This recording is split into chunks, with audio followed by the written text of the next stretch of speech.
grab paper and a pen and start writing down what I call your 30-day, 90-day... Kerry Girling may look young, but don't let his age fool you.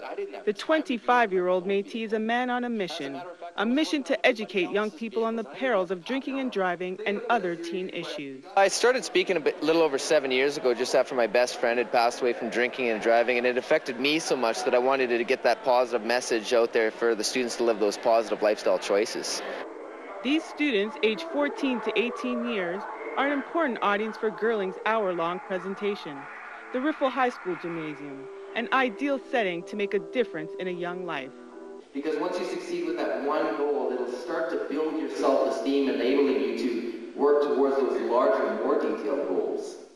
At the heart of Girling's message is the belief if you want to get anywhere in life, it is important to surround yourself with supportive people. Well, I find parts of the reason why people can't progress or proceed to their next step is, I always say it's the friends you hang around with that'll either make you or break you, and that's a positive reinforcement to stand by, I believe. And, it just builds on your self-confidence, your self-esteem, and just to believe that anything is possible if you just set your mind to it. I think he's very well spoken, and we're really glad to have him here.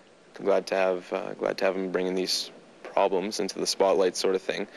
And he's very charismatic, and I think it's a good thing to have him here. I think there is a big problem with actually bullying. Not even at Riffle, though. Like, Riffle's pretty good for that, but you do see it every now and then. You kind of just look down upon it. And I don't know. I think it's a good thing that he's going around to schools talking to people about it.